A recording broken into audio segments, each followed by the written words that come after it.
Papuri sa iyo, Panginoon.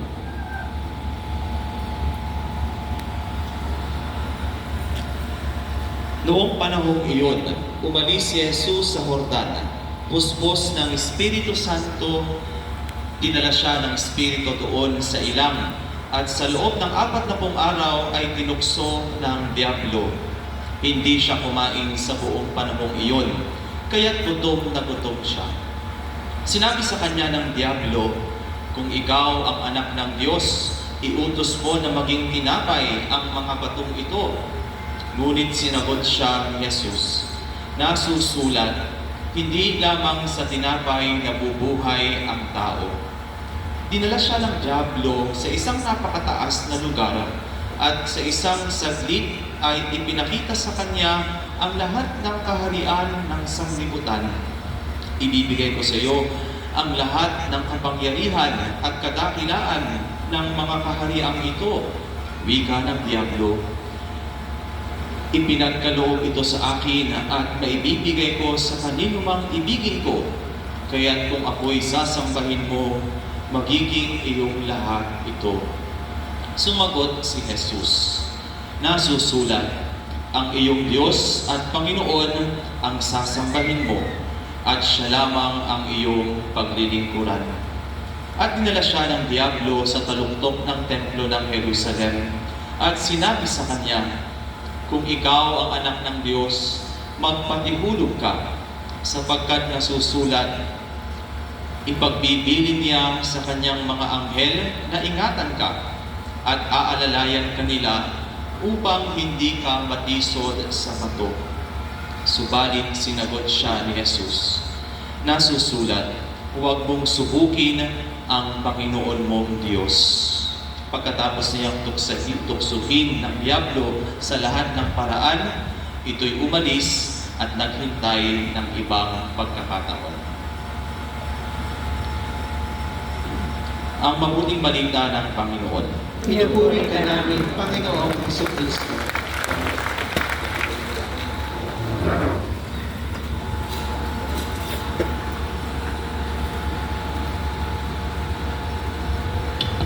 Father Cosmo. Magandang hapon po sa inyong lahat. Magandang hapon po naman. Katulad po ng nabanggit, tayo ngayon, ang ating pagdiriwang ng banal na misa ngayon ay ang unang linggo sa panahon ng Kwaresma. At tuwing tayo po ay nasa unang linggo ng panahon ng Kwaresma, ay parehong ebanghelyo. Yung tema ng ebanghelyo ang ating napapakinggan.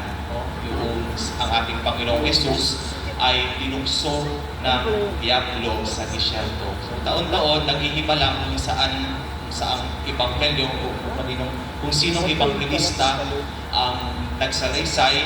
Ngayong taon ay mula kay San Lucas, susunod yun si San Mateo, si San Marcos, pero pare-pareho yung tema. Tsaka nagbabago lang yung unang pagbasa, ikalawang pagbasa. But every first Sunday of Lent, ito po yung tema. Sapagkat tayo ay pinapaalalahanan ng simbahan, no, na sa paghahangad natin na lumapit sa ating Panginoon, na magbalik loob sa Kanya, na siya namang pinakadiwa ng panahon ito ng Kwaresma, na tayo ay magbalik loob sa Diyos, na ating buhay ay mas maging kalugod-lugod sa Kanya.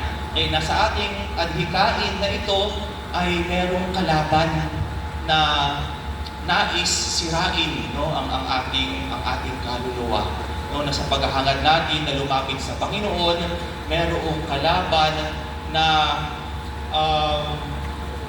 pinipilit din, no, kumbaga, to distract us sa pamamagitan ng mga tukso o kaya mga kaaliwan na dala ng kasalanan, no, na siyang ibinibigay sa atin. No? At sino yung kalaban na ito? Yung Diablo. Ito yung napakinggan natin sa ating ebanghelyo. Ang ating Panginoong Jesus ay tinukso ng Diablo. Okay? At tayo din, no, tayong lahat ay tinutukso ng Diablo. Walang exempted doon. No? So lahat tayo ay nais ilayo ng ating kalaban sa ating Panginoon. So, you can imagine, no, ang Diablo nakatutok palagi sa iyo. Okay? Upang ikaw ay tuksuhin, upang ikaw ay ilayog sa Panginoon. So, tignan mo yung katabi mo. Hindi naman, no? Hindi naman yan. Instrumento ng kalaban.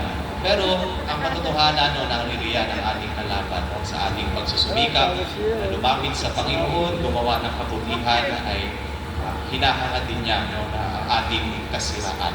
At sa maraming anggulo natin pwedeng tingnan yung mga iba't ibang tukso na binigay o na hinamon ng Diablo sa ating Panginoong Jesus. Pero no, in this homily, let me look at it from this angle. Tatlong tuksong ito. Sabihin natin, physical aspect, emotional aspect, tsaka yung ating psychological, o pwede din natin psycho-spiritual. Tulad ng pag-usapan namin kanina ng Bishop sa sasakyan. So, meron tayong iba't ibang kahinaan. Kasi yung Diablo matalino. Alam niya yung kung saan tayo titirahin. Alam niya yung ating kahinaan. So, meron tayong kahinaan, physical, pangangailangan, meron tayong kahinaan emotionally, meron tayong kahinaan psychologically. So yung unang tukso na napakinggan natin sa Ebanghelyo, talks of physical temptation. Noong ang Diablo, ito, si Jesus matapos lamang siyang mag-ayuno, so gutom na gutom siya. Kaya nilapitan siya ng Diablo. So alam ng Diablo na gutom si Jesus. Kaya sabi sa kanya, no, kung ikaw ang anak ng Diyos, iutos mo na maging tinapay ang mga batong ito. Okay, so ito yung tungkol sa tukso sa atin ng kalaban sa mga pisikal na bagay na hinahangad ng ating katawan. Yung pagkain, tulog, okay, yung pagiging manidoso sa katawan, mga kahalayan, na kalimitan ay nagiging hadlang sa paglapit natin sa Panginoon. Kaya no, ang tugon ng ating Panginoong Hesus dito, hindi lamang sa tinapay na bubuhay ang tao.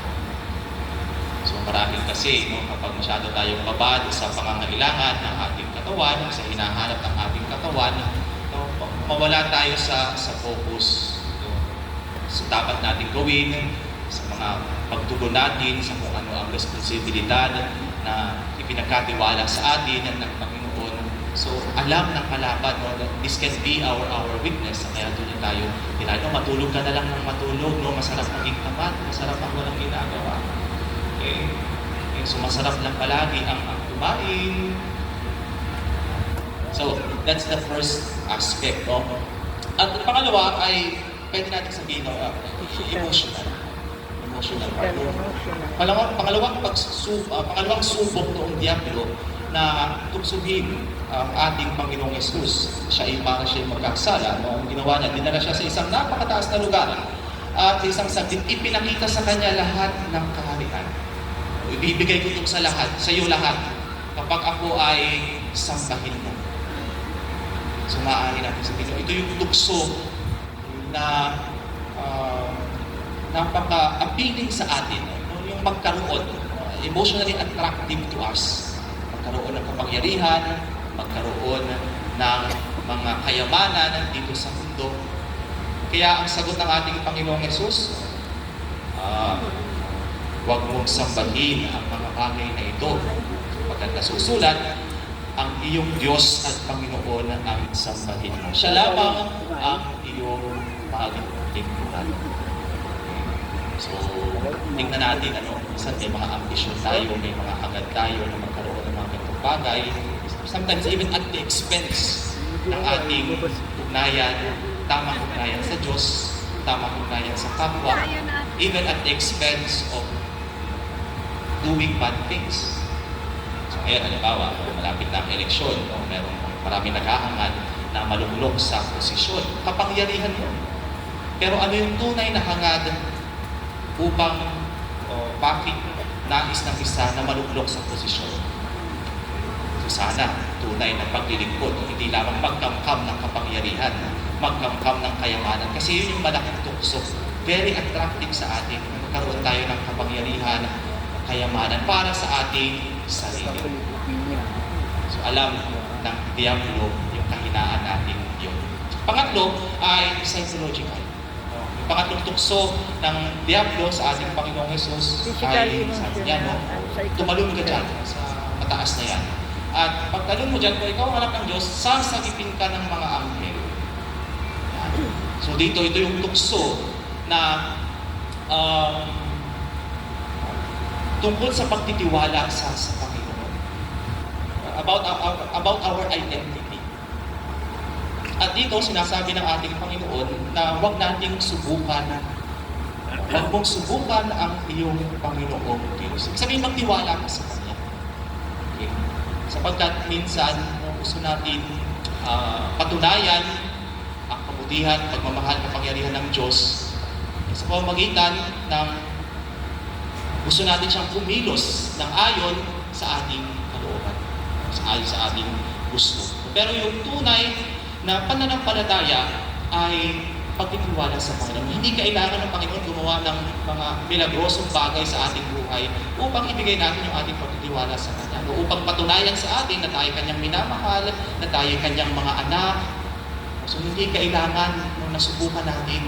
Kailangan natin ay magtiwala lang sa Panginoon. Okay, so yun yung tugon ng ating Panginoong Jesus. Kaya no, as we go through this season of Lent, meron tayong tatlong kasanayan, 3 Lenten disciplines na paanyaya sa atin ng simbahan na ating gawin upang makatulong sa pagtugon natin dito sa mga karaniwang tukso sa atin ng kalaban. Ano yung 3 Lenten disciplines na yun? Okay? Una yung pag-aayuno. Pangalawa, paglilimos, almsgiving. Pangatlo yung pagdarasal. At kung ating titingnan, yung tatlong kasanayan na ito ay nagpapalakas sa atin upang tayo ay hindi mahulog sa tukso, sa pag-aakit sa atin ng kalaban. So yung pag-aayuno, fasting. Yung tinutuunan nito ay yung tukso ng kalaban na tayo ay maging alipin ng ating katawan, maging alipin ng pangangailangan ng ating katawan. So kapag tayo ay nag-aayuno, muli nating kinukuha yung kapangyarihan natin sa ating sarili. Na kaya kong tanggihan yung dikta ng aking katawan, yung hinihiling ng aking katawan. Hindi ako alipin ng mga iba't ibang kung anumang kaaliwan nito sa akin. I can say no, especially to things that will bring me far from God. So that's what fasting does. Pinatitibay nito yung ating pagpapasya, yung ating kalooban na hindi tayo maging alipin ng kahinaan, mga pangangailangan ng ating katawan. O pangalawa, yung paglilimos, o almsgiving. Okay? So ito naman, tinutugunan dito yung kahinaan natin, yung kahinaan ng ating emosyon. Na yung tendency ng ating emosyon ay magkamkam, no? Selfishness. Gusto magkaroon ng kapangyarihan, gusto maging sikat, gusto magkaroon ng maraming kayamanan, ng iba't ibang uri ng yaman dito sa mundo. Pero kapag ginagawa natin ang pag-aayuno, kapag tayo marunong magbahagi sa ating kapwa, tayo tinuturuan nito na mamuhay ng hindi lamang para sa ating sarili. Na kung anong meron tayo, kung anong pinagkaloob sa atin ng Panginoon, hindi lang para sa atin, kundi ito'y upang ibahagi natin sa iba. So, almsgiving strengthens us emotionally. That tendency na meron tayo na para sa akin lang ito. Gusto kong magkaganito, gusto kong maging ganito para sa sarili kong kapakanan. At pangatlo ay yung the observance of prayer. Na sa panahon nito ng Kwaresma, hinihintay tayo ng simbahan na mas panalinin at mas lumita natin ang ating pakikipag-ugnayan sa Panginoon. Kasi yung pagdarasal natin ay pagtitiwala natin sa Diyos. So it responds, no? Sometimes to our psycho-spiritual weakness na pagdudahan ang Panginoon, ang Kanyang presensya, ang kabutihan niya sa ating buhay. So kapag tayo nagdarasal, tayo ay dito natin isinasabuhay na tayo ay mga anak ng Diyos. Tayo nakikipag-ugnay una sa lahat sa ating Diyos na ang pakilala sa atin ay ating Ama. So sana mga kapatid, no, sa ating patuloy na paglalakbay sa panahon ng Kwaresma, panalimin natin, no, itong ating yung mga kasanayan na kung saan tayo ay iniimbitahan ng simbahan na gawin natin. Okay? At merong tatlong bagay, no, akala nyo tapos na. May tatlong bagay na konkretong paraan, paano natin naiiwasan ang tukso? Yung pang-aakit ng kalaban. No? Tatlong letters C, no? Mabilis na gusto ko ipabagay sa inyo. Nauna ay yung choices natin. Yung pagpili natin. Na itong panahon ng Kwaresma, hindi lamang ito yung more of, you give up something for Lent, no? Na umiiwas ka sa mga bagay na magdadala sa iyo sa kasalanan, o kaya umiiwas ka yung mga bagay na masyado kang naging attached na, bahagi yun. Pero the greater point is we choose to do good. Sa panahon ito ay mas pagsumita pa natin na ma-develop sa atin different kind of virtues, na makagawa tayo ng mas maraming kabutihan araw-araw.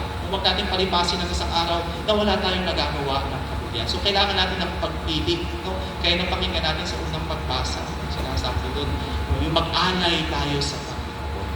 So ano yung maaari natin i-alay, mga kabutihan, na paano natin gawin araw-araw sa ating kapwa. So it's not enough, no?